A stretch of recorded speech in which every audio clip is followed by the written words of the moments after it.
안녕하세요. 김성길 목사와 함께하는 예수님 이야기, 이 시간에는 제4단원의 588회입니다. 주제는 주님의 기다리심입니다. 본문은 이 시간까지 동일합니다.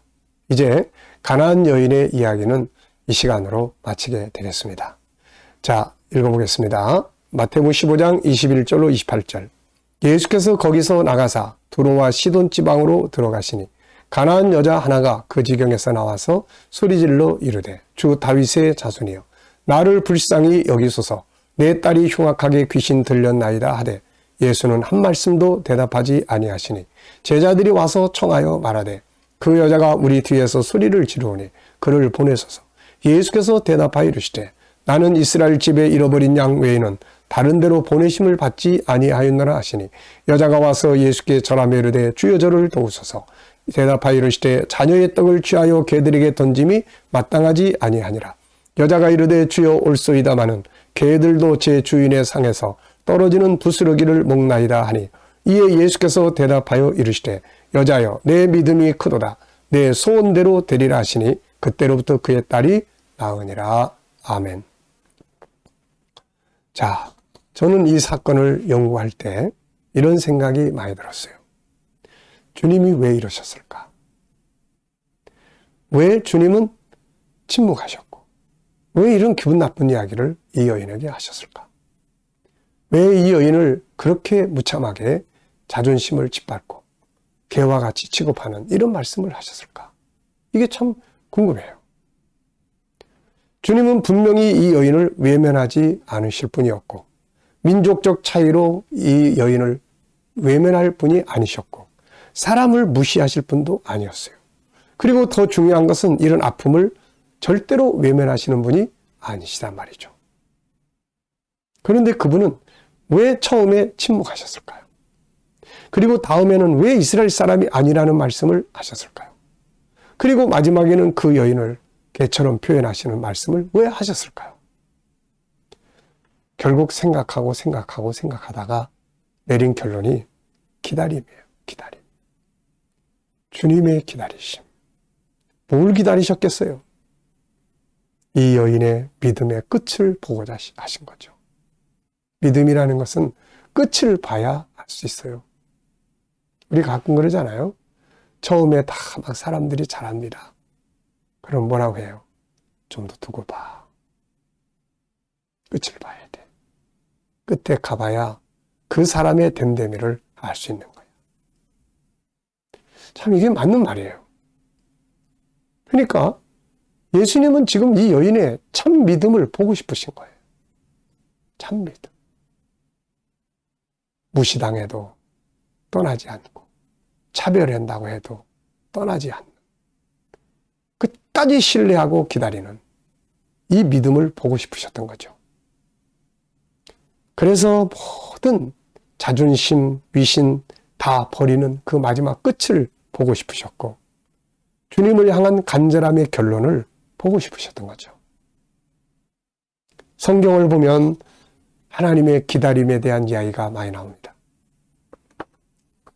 주님의 기다리심에 대한 이야기가 많이 나와요. 하나님께서는 우리 사람, 우리 인간 하나하나를 구원하시기 위해서 기다리신다고 말씀하고 있어요. 베드로서 3장 8절로 9절에 보면 사랑하는 자들아 죽게는 하루가 천년 같고 천년이 하루 같다는 이 한 가지를 잊지 말라. 주의 약속은 어떤 이들이 더디다고 생각하는 같이 더딘 것이 아니라 오직 주께서는 너희를 대하여 오래 참으사 아무도 멸망하지 아니하고 다 회개하기에 이르기를 원하시느니라. 기다리고 계시는 거죠. 옛날에 어떤 사람이 아유 저 김일성 저런 놈들은 빨리 데려가지 왜 하나님은 그냥 저런 놈들 내버려 두셔? 그랬더니 옆에 사람이 하나님이 김일성 데려가시면요 나쁜 짓 한다고 데려가시면 아마 당신도 데려가실 거예요. 나도 데려가실 겁니다. 기다리는 거죠. 돌아오길 기다리시고 구원받기 기다리시고 우리의 죄대로 심판하신다면 지구상에 남아있을 사람 누가 있겠습니까? 아무도 없어요. 다 죄 짓고 사니까. 근데 기다리시는 거예요. 회개하고 돌아오기를. 탕자가 돌아오기를 기다리시고 자기 백성들이 돌아오기를 기다리시고 한 사람이 주님께로 돌아오기를 기다리고 계시는 겁니다. 죄 지은 자들이 회개하고 돌아오기를 또 기다리고 계시잖아요. 잘못을 저질렀을 때 하나님께서 즉시 심판하지 않으시고 기다리시는 거예요. 탕자가 아버지 집을 떠났을 때 아버지는 동구 밖에서 항상 아들이 돌아오기를 기다리고 있습니다. 아버지는 기다리는 분이에요. 하나님은 이렇게 죄인들이 돌아와 구원받기를, 잘못된 짓을 범한 자들이 돌아와서 회개하기를 기다리고 계시는 거예요. 또 어떤 때는 우리를 단련시키기 위해서 기다리고 계실 때가 있어요. 단련시키기 위해서, 연단시키기 위해서. 아이들이 길을 가다 탁 넘어지면 뒤에서 엄마가 일으키려고 그러니까, 딴 사람이 일으켜주려고 하니까 엄마가 놔두세요. 단련이 돼야 지가 스스로 일어나 걸어갈 수 있거든. 단련시키기 위해서 기다리실 때가 있어요. 욥 같은 사람이 바로 그런 사람이죠. 하나님은 욥을 단련시켰습니다. 그에게 온갖 시련을 다 주시면서 지켜보고 계셨어요. 욥이 그토록 하나님을 만나서 문제를 해결하고 싶어 했지만 하나님은 나타나지 않으시고 기다리셨어요. 그래서 욥은 이런 고백을 남깁니다. 욥기서 23장 10절에 그러나 내가 가는 길을 그가 하시나니 그가 나를 단련하신 후에는 내가 순금같이 나오게 될 것이다. 연단이 돼야 뭔가 좀 할 수 있거든요. 옛날 사람들은 참 강했어요. 저도 어린 시절부터 세상을 이 힘들게 사회에 내던져져 가지고 거기서 먹고 살기 위해서 살아남기 위해서 발버둥 치고 그거 연단을 받다 보니까 세상 사는 게 뭐 그렇게 그냥 막 어렵게 불가능하게 막 느껴지고 이런 건 아니에요. 그래 뭘 해도 다 살지. 밑바닥에서부터 그냥 온 가지를 다 해보면서 단련되다 보니까 그래 세상 사는 거. 그래서 제가 사역을 시작할 때 하나님 앞에 기도했던 게 있어요. 하나님 먹고 사는 것 때문에 눈물을 흘리며 기도하는 일 없게 해주세요.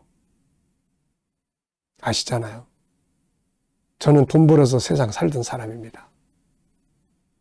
먹고 사는 것 때문에 너무 궁핍하고 가족들이 너무 궁핍하고 그러면 다시 나갈지 몰라요. 다른 건 다 받아들이겠지만 그런 거는 하나님 꼭. 그랬더니 아직까지 그런 부분 때문에 막 고민하고 그러고 살진 않은 것 같아요. 연단, 단련.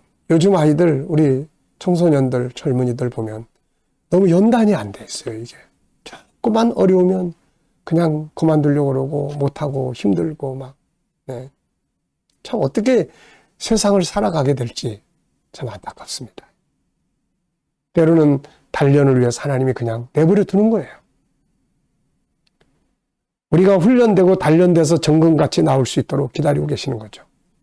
때로는 우리를 불 속에 던져놓으시고 기다리시고 물 속에서 던져놓고 기다리실 때가 있죠.